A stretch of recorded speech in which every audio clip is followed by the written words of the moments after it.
Alors, bonjour, bonsoir à toutes et à tous, chers frères et sœurs guinéens de la Guinée, de la diaspora, où que vous soyez, quoi que vous fassiez.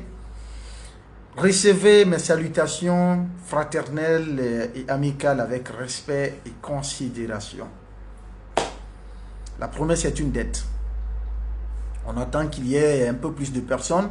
Nous voulons parler de la visite du chef de la transition guinéenne, le président de la transition guinéenne du côté d'Abidjan, en Côte d'Ivoire, parce que je vois moins d'analyses dans la presse guinéenne, moins de commentaires.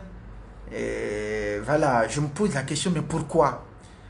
Tout le monde se contente d'ailleurs, c'est la physionomie de la presse guinéenne aujourd'hui. Les médias guinéens se contentent de relayer ce que les services de communication officiels du gouvernement de transition leur transmet. Donc, ils sont devenus des canaux de transmission, voilà, des relais pour les médias étatiques. Voilà, des relais pour les médias étatiques. Mais nous allons essayer d'analyser la situation pour que vous compreniez profondément ce qui en est exactement. On attend qu'il y ait un peu plus de personnes. Partagez le live pour qu'il y ait un maximum de personnes qui suivent cette vidéo pour comprendre véritablement de quoi est-ce qu'il s'agit. Et voilà quoi, que les autorités peut-être eux-mêmes ils ne comprennent pas. Voilà, ça va vous surprendre. Ceux qui ont été reçus du côté d'Abidjan, eux-mêmes ne comprennent pas ce dans quoi ils sont, d'une certaine manière. Mais nous allons vous aider à comprendre. Je n'ai pas le monopole de la vérité, mais je sais que vous êtes des personnes réfléchies, des personnes intelligentes. Vous allez comprendre, c'est-à-dire à travers les explications que je vais donner, et vous allez parvenir à faire vos propres analyses. D'accord? Moi, je fais le truc pour vous aider à mieux comprendre la situation. Et chacun, après, va tirer ses propres conclusions. D'accord? Ça, c'est important.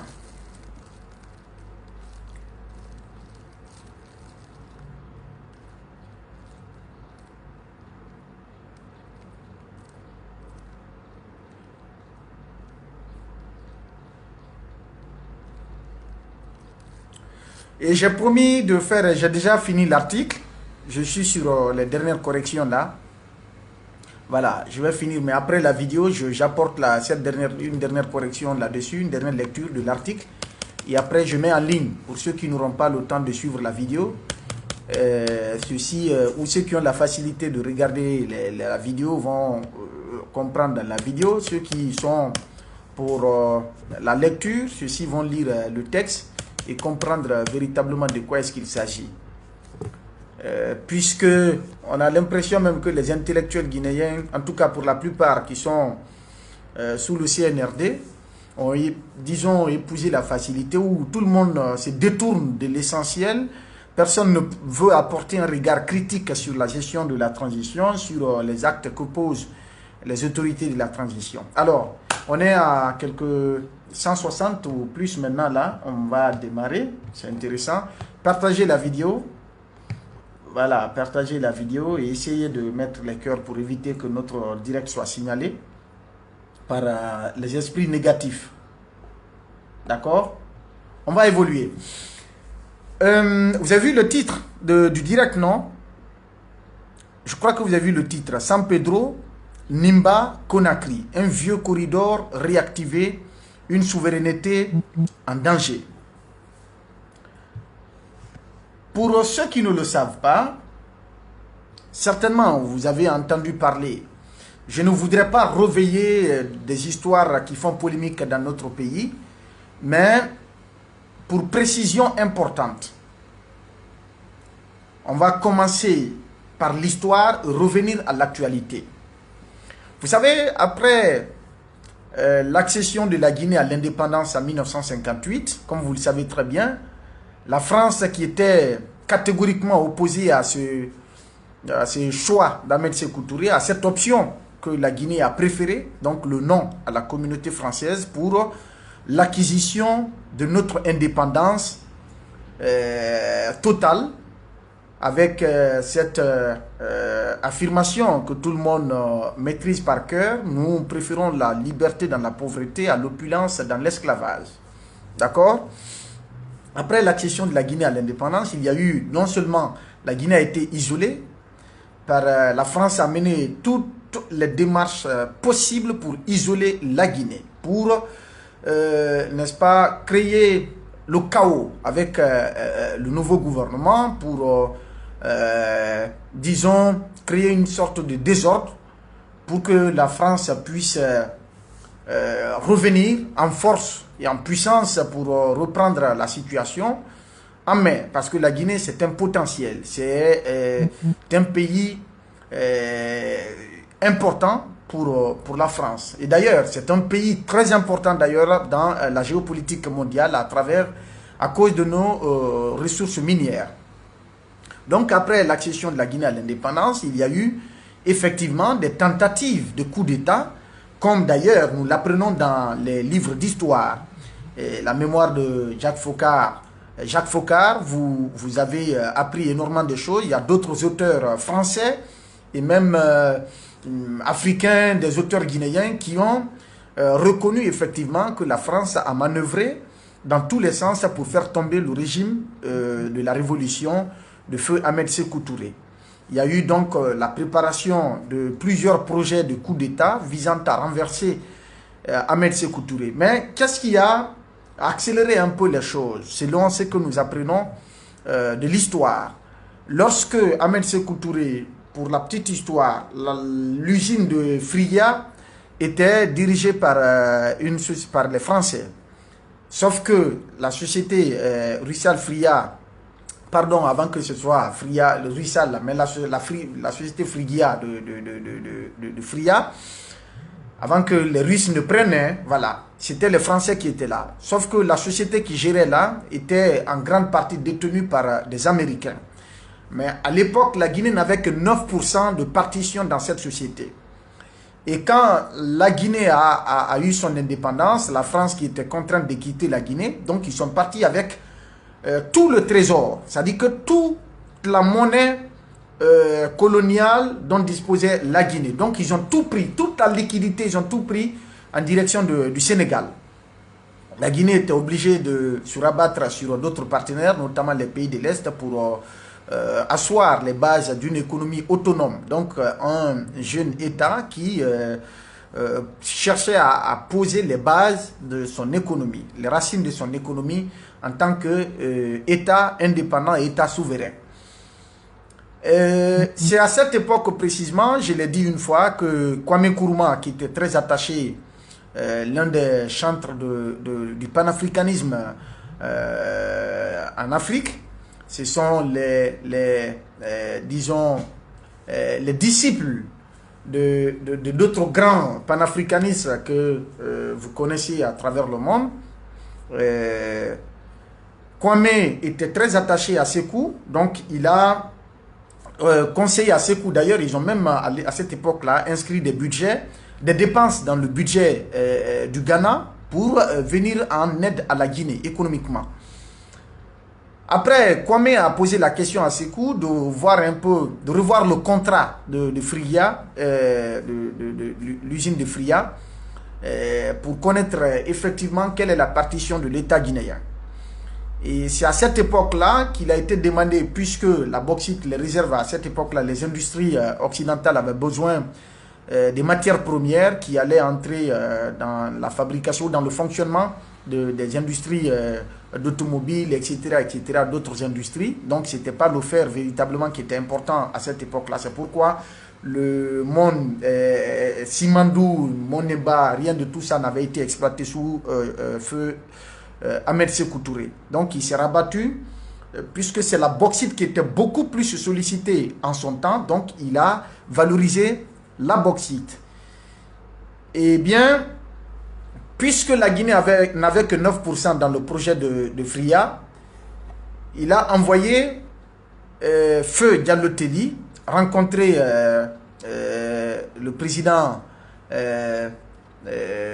américain d'alors pour essayer de voir comment est-ce que les États-Unis allaient s'intéresser à la Guinée, notamment à l'exploitation des minerais de bauxite.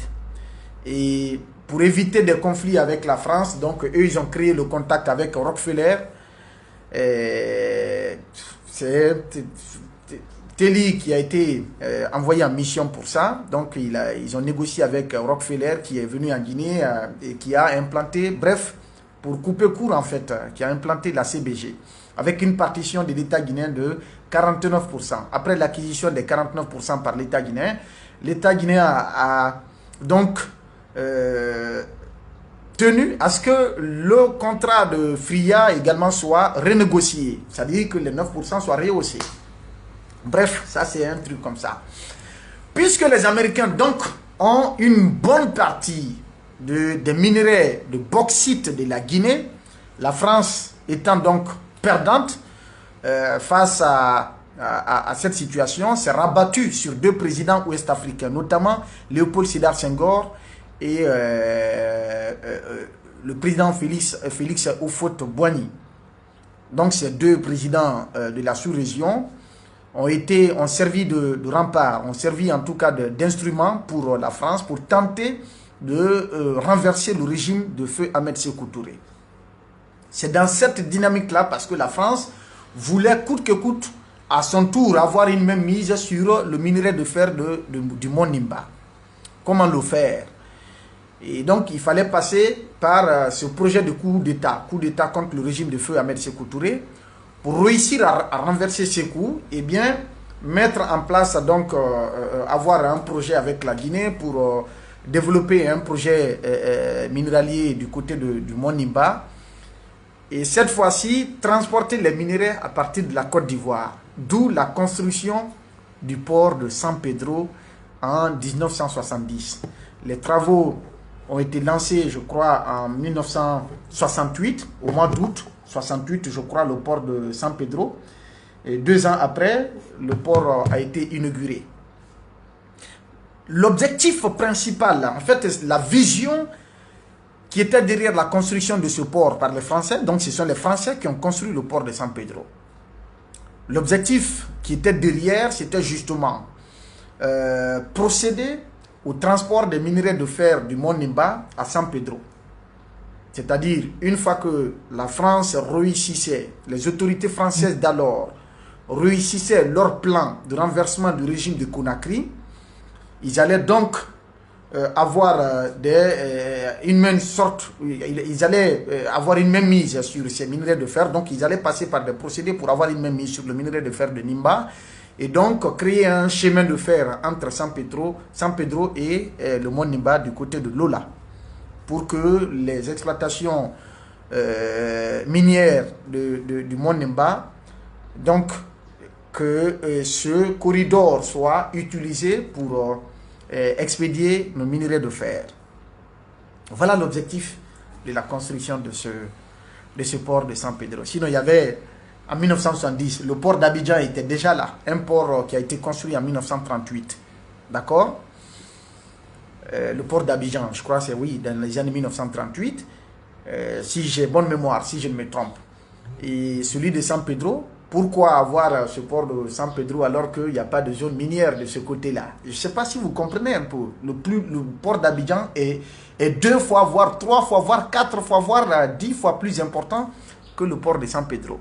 Pourquoi vouloir d'un deuxième port loin à l'intérieur du pays, loin de la capitale, s'il n'y avait pas un autre objectif derrière? Et donc c'est ce que je vous dis là. L'objectif qui était derrière, c'était justement pour utiliser le port de San Pedro dans le cadre de l'exploitation des minerais de fer du mont Nimba, que les minerais soient transportés du côté de San Pedro et être vendus ailleurs. C'est ce qui a motivé. Malheureusement, les autorités françaises n'ont pas réussi dans leur plan. Ils ont échoué. Elles ont échoué plutôt. 67 ans après. Bon, 70 à maintenant, ça fait combien d'années? Quelque chose de 50 ans après. 50 ans après, voilà que le projet là est en train d'être ressuscité. Vous vous souvenez, à un moment donné, le président Ouattara disait qu'il n'avait pas affaire à des putschistes. Et récemment, la France, vous le savez très bien, a perdu le Mali, la France a perdu le Burkina, la France a perdu le Niger. Et les Américains sont en train d'avancer du côté de la Guinée, notamment à travers Rio Tinto. La France, donc, n'a aucune partition dans l'exploitation des minerais de fer ou des mines guinéennes, d'une certaine manière. Donc, ils n'ont pas grand-chose dans les mines de Guinée. Or, les premières études qui ont été faites sur ces réserves minières de toute nature, ce sont des Français qui ont réalisé ces études-là. Voilà aujourd'hui qu'ils n'ont pas de même mise, qui n'ont pas suffisamment de contrôle ou ils n'ont pas assez d'autorité ou en tout cas de gains dans l'exploitation des mines guinéennes. Maintenant qu'ils ont perdu le contrôle des autres pays-là, la France cherche à se positionner, à se repositionner en Guinée. À se repositionner en Guinée, eh bien, il n'y avait pas de certitude. Selon mon analyse, ils n'étaient pas sûrs que le régime de Conakry tienne jusque maintenant. Et puisqu'ils constatent maintenant que Mamadi Doumbouya a la volonté de se maintenir au pouvoir, vaille que vaille, contre vents et marées, eh bien, il faut mettre les chances de ses côtés. On passe donc par la Côte d'Ivoire pour inviter le président de la transition guinéenne pour mettre en place ce qu'ils ont qualifié d'un protocole d'accord, mettre en place un accord de coopération économique entre la Guinée et la Côte d'Ivoire. Mais cet accord, l'objectif principal que beaucoup de gens n'ont pas compris, que le président ivoirien a annoncé, c'est la construction du chemin de fer San Pedro-Monimba. Pourquoi le président ivoirien voudrait d'un chemin de fer qui quitte San Pedro aller à Monimba? Pourquoi? Posez-vous la question, pourquoi? Dans quel intérêt? Est-ce dans l'intérêt de la Guinée, dans l'intérêt de la Côte d'Ivoire ou dans l'intérêt de la France qui a construit le port de San Pedro en 1970? Posez-vous la question. Posez-vous la question entre le Monimba et San Pedro, ça fait quelque chose de 400 km, au moins 400 km.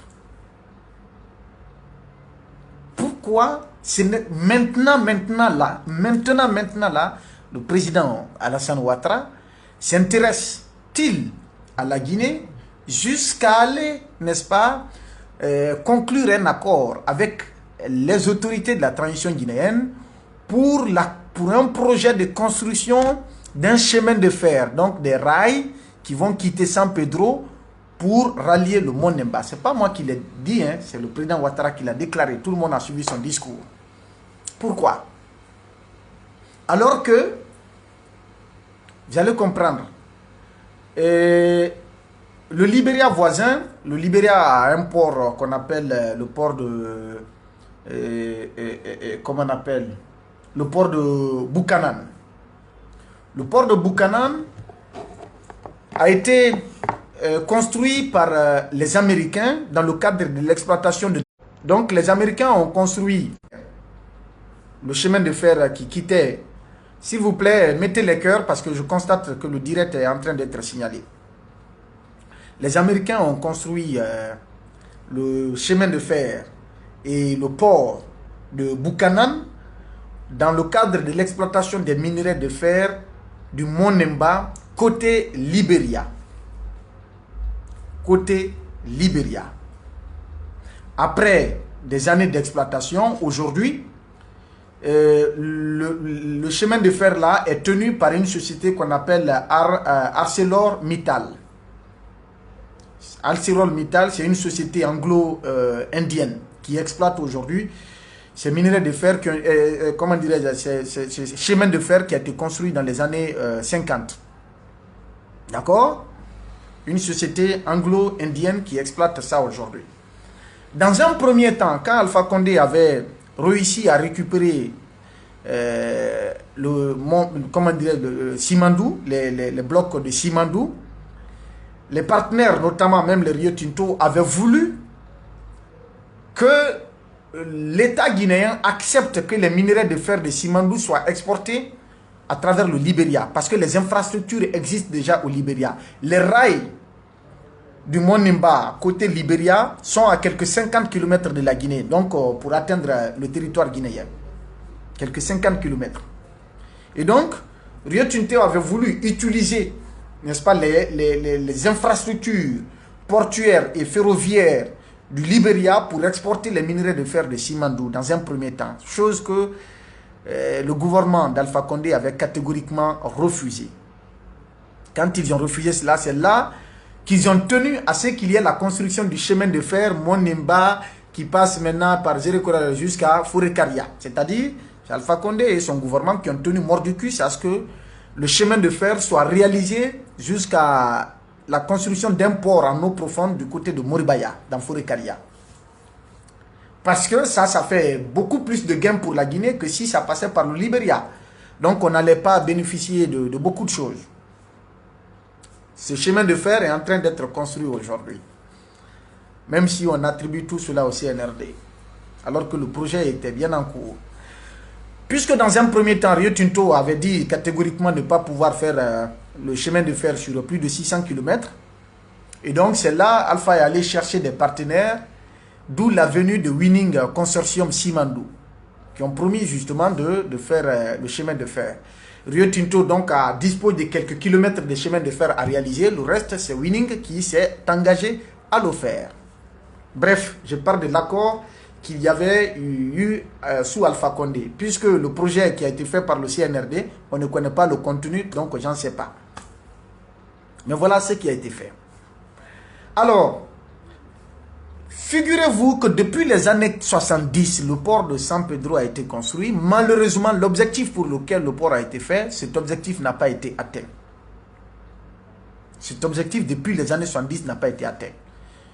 Et dans une vision de géostratégie, de géopolitique, la France qui cherche justement à se repositionner en Guinée, notamment dans le cadre de l'exploitation des minerais de fer,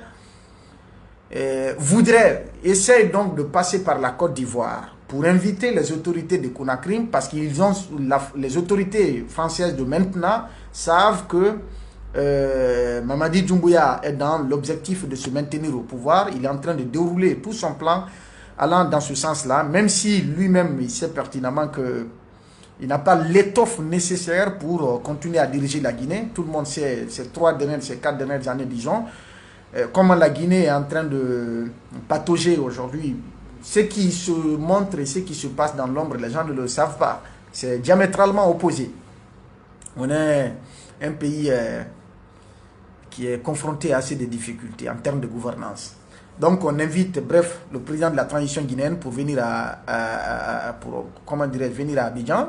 Donc il va à Abidjan et on établit un accord. On parle de la route de Lola à Danané. Vous savez que sous Alpha Condé, que ce projet-là, les deux présidents même se sont exprimés sur ça. Renseignez-vous, prenez par exemple la route, construction de la route Lola et Danané. Vous allez voir que le projet-là a été signé depuis des années et des années. Mais pourquoi ce projet a du mal à aboutir jusque-là? Mais aujourd'hui, le président Ouattara met ça met ça en lumière. On parle de cette route-là, on parle du tracé également des frontières entre la Guinée et la Côte d'Ivoire. Je ne sais pas, il y a quel conflit frontalier entre la Guinée et la Côte d'Ivoire, je n'en connais pas. Mais on parle de la route Lola, Danané. Un ancien projet qui souffre. Jusque-là, il n'y a pas de financement pour réaliser ce projet-là. Jusque-là. Mais on vient greffer tout ça à l'occasion de la visite de Mamadi Doumbouya pour dire, ok, on va faire la route là et puis on va procéder au tracé des frontières avec une grande commission mixte entre la Guinée et la Côte d'Ivoire, et on va faire aussi le chemin de fer San Pedro Monimba. Pourquoi? Dans quel intérêt? Donc la France, via la Côte d'Ivoire, tente de récupérer son investissement de San Pedro, c'est-à-dire avoir le retour sur investissement dans le cadre de la construction du port de San Pedro depuis les années 70, qui a été un investissement jeté à l'eau parce que tout simplement le projet qui était visé, la vision qui a motivé les autorités françaises d'aller mettre les moyens pour construire le port de San Pedro, cette vision n'a pas été atteinte, cet objectif n'a pas été réalisé. Et donc, 50 ans après, on essaye de faire ressusciter, n'est-ce pas, ce projet de San Pedro pour permettre à la France de bénéficier, c'est-à-dire que de revenir à son objectif initial qui était de disposer, n'est-ce pas, de minerais de fer du Mont Nemba, eh bien, que cela passe justement par San Pedro, et pour que ce port-là puisse être davantage valorisé et être encore rentable justement pour essayer d'avoir un retour sur investissement pour la République française. Voilà le schéma. Je ne sais pas si vous comprenez un peu, ou s'il y a des questions pour que je puisse repréciser les choses. Ça, c'est mon analyse, en fait, parce que beaucoup de gens ne savent pas cela. C'est un fait d'histoire qui est en train d'être actualisé aujourd'hui. Et j'ai fait un article pour que les gens ils comprennent, peut-être que je vais lire l'article après. Mais voilà, grosso modo, ce qui se passe.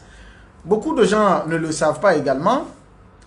Et pourquoi la Guinée va vouloir utiliser le port de San Pedro alors que la Guinée est en train de construire déjà un chemin de fer qui va quitter Beila pour aller à Moribaya? Pourquoi ne pas tirer ce chemin de fer de Beila maintenant, aller à Zérekore, à Lola, sur le Mont Nemba, pour que nous bénéficions grandement de l'exploitation de nos minerais de fer? Pourquoi ne pas utiliser nos propres infrastructures portuaires et justement ferroviaires pour exploiter les minerais de fer du Mont Nemba, qui est détenu aussi par un autre qui s'appelle Robert Freeland. Robert Freeland, c'est le cousin de Rio Tinto. Donc ça veut dire que les minerais de fer sont grandement détenus par les Américains aujourd'hui. Mais la France essaie de se repositionner pour récupérer la partie Nimba et exporter ces minerais de fer-là à partir de la Côte d'Ivoire. Y a-t-il une question ici? Question de précision pour ceux qui ne comprennent pas, hein, vous pouvez poser des questions, mais il faut épingler si possible pour que je puisse... attendez. Je pensais qu'il y avait une question là. D'accord. Que de prothèse, non, ouais, c'est pas ça. Rien d'étonnant, non, c'est pas ça. Est-ce qu'il y avait une question? En train libre, vraiment, la Guinée en train... Ouais. Alors il dit, vous ne trouvez pas bizarre que Mamadi ne traîne avec les valeurs de l'Occident, chemin de fer, là. Oui, justement, en fait, je pose la question là. Je dis pourquoi, c'est-à-dire que pourquoi les autorités guinéennes, le président de la transition, a signé un accord de coopération économique avec le président Ouattara, un accord qui prévoit la construction d'un chemin de fer entre, c'est-à-dire un chemin de fer qui va quitter le port de San Pedro pour aller sur le Mont Nemba. Dans quel intérêt? Posez-vous cette question. Le port, en fait, c'est ce que j'explique. Le port de San Pedro a été construit par les Français. Et l'objectif initial, c'était justement d'exporter les minerais de fer de Nimba à travers le port de San Pedro. Puisque cela n'a pas réussi jusque-là, et que la France est en train de perdre des territoires, des pays très importants dans le cadre de la coopération entre l'Hexagone et les pays africains qui disposent de matières premières qui doivent forcément ou nécessairement servir à la France, donc à l'industrie occidentale, et donc il faut se repositionner. Mais si la France vient directement vers la Guinée aujourd'hui pour tenter de faire quoi que ce soit dans le cadre de ce projet-là, est-ce que ça va réussir? Point d'interrogation. Et aujourd'hui, quel est ce président qui se trouve être un peu favorable à la politique française du moment dans la sous-région? Cela est connu, on dit que c'est le président Ouattara, et donc on passe par lui pour tenter de lancer un appât, n'est-ce pas, à Mamadi Doumbouya. Donc puisqu'ils savent qu'il n'a pas ce parcours académique pour comprendre véritablement, il n'a pas une vision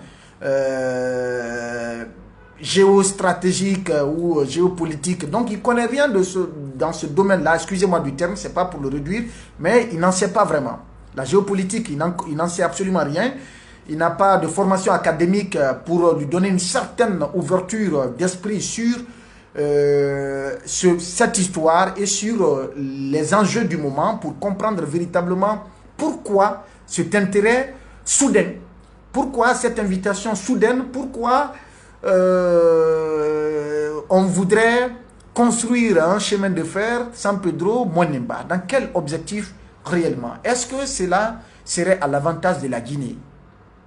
Point d'interrogation. Là où on a refusé d'exploiter les rails du Libéria qui étaient tout près, qu'on avait juste à tirer pour l'amener sur Simandou par Rio Tinto pour exploiter les minerais de fer là-bas, mais le gouvernement le gouvernement déchu a catégoriquement refusé cela, qu'il y ait les rails en Guinée parce que cela allait créer de l'emploi, un surplus donc dans le cadre de l'exploitation des minerais de fer pour la Guinée.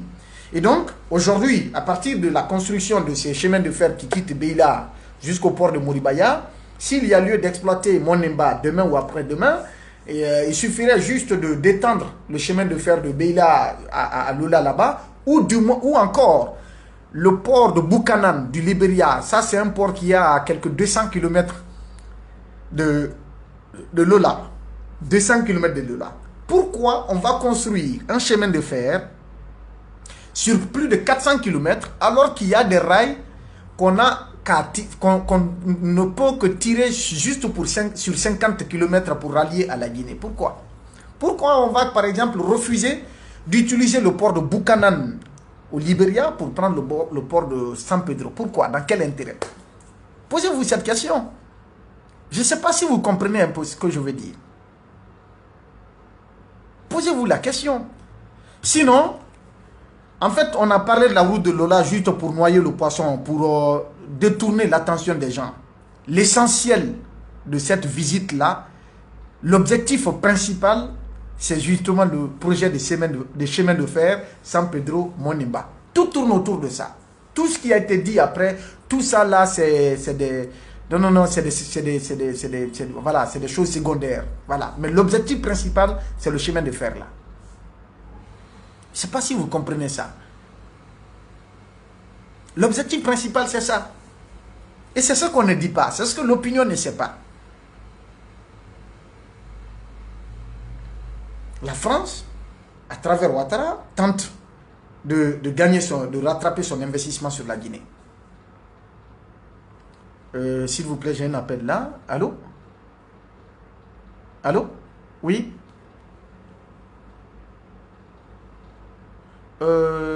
Une minute, parce que je suis en live déjà.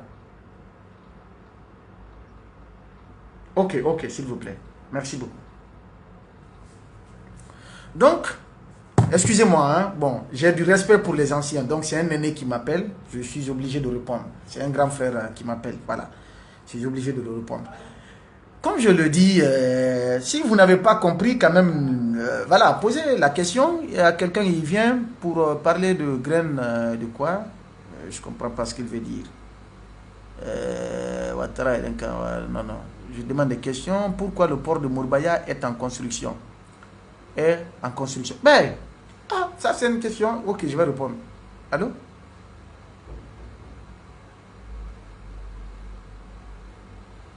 Ok.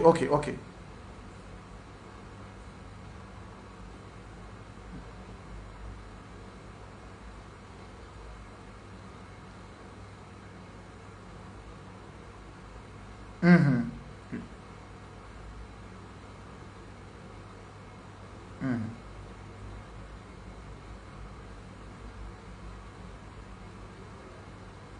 C'est vrai, je suis d'accord, exactement, je suis d'accord. D'accord. Ok. Ah, il y a un cas de force majeure. Allô?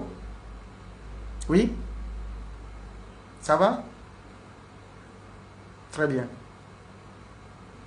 Hmm. Désolé, hein, désolé. Vous savez que j'ai pas l'habitude quand même d'interrompre. mes lives pour les appels, mais c'est des appels importants. Voilà.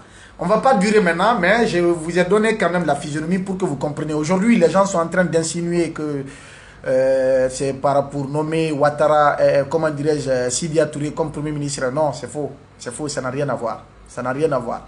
Absolument rien à voir. Ça, c'est des spéculations sans importance. Mais l'objectif est, comme vous l'avez entendu, le discours qui a été tenu par le président Ouattara, c'est une visite d'amitié, mais essentiellement dans le cadre économique. Est-ce que vous allez publier l'enregistrement de ce livre, de ce live après? Ok, donc si vous le souhaitez, il n'y a pas de souci, je vais publier. Si vous le souhaitez, je vais publier. C'est qui le dit? Mam Kaba. Ok, il n'y a pas de souci, je pourrais publier. Donc, grosso modo, c'est un peu ça la situation. Le cas de Sidia Touré, ça n'a rien de vrai, c'est des spéculations, c'est des insinuations. Sidia a quelques 80 ou plus. Maintenant, c'est un vieux, donc c'est pas sur lui on va se reposer pour venir récupérer la primature. Lui déjà, est-ce qu'il va accepter ça maintenant là? D'ailleurs, pour une transition, non, ça n'a rien à voir. Ça, c'est des insinuations. Mais l'objectif, cette visite-là, la conférence de presse qui a été animée par les deux présidents, le président Ouattara a déclaré clairement que c'était pour renforcer l'axe de coopération économique Guinée-Côte d'Ivoire. Et cela passe par quoi? Les axes ont été énumérés. Donc, il a donné les différentes, comment dirais-je, les différentes ambitions, ou en tout cas les différents projets qui les intéressent. Il a parlé de la route Lola d'Anané. Je vais par exemple venir sur ce projet-là, me rappeler la route Lola d'Anané. J'avais fait un truc là-dessus il y a longtemps.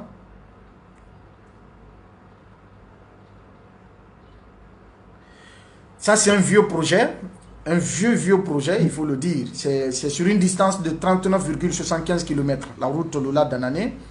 Voilà, ça a été financé depuis, on a parlé en 2019, on parlait même de ça. Il y a même un article, peut-être que je vais voir le contenu là-dessus. Ça, c'est un vieux projet, mais donc le financement souffre. Et si, par exemple, le chemin de fer est construit de San Pedro à Monimba, l'argent peut-être qui va être injecté dans la construction de la route Lola d'Anané, cet argent-là sera récupéré également dans le projet de Monimba, dans le projet d'exploitation des minerais de fer de Monimba. Donc 39-40 km. On dit les premières couches de bitume ont été faites en 2019. Le projet, le financement, c'est 47 millions de dollars américains. Un projet qui est sous financement de la BAD, la Banque africaine de développement. Cette route-là. Mais figurez-vous, les premières couches qui ont été faites depuis 2019 jusqu'à aujourd'hui, ce n'est pas fini. Pourquoi le projet retarde? Beaucoup de gens ne comprennent pas ça aussi. C'est pourquoi je me pose la question, comment les gens réfléchissent? Parce que le CNRD annonce des projets aujourd'hui, les gens ils disent, ah ouais, donc on a annoncé un projet de tel nombre de milliards, tel nombre de millions de dollars. Mais posez-vous la question, en 2022 tout près, l'AFD était venu annoncer le financement de la construction d'une décharge du côté de Koya, c'est-à-dire que un dépotoir d'ordures pour déplacer Dar Salam. D'accord? Déplacer Dar Salam. On a parlé d'un financement d'une enveloppe de 50 millions de dollars.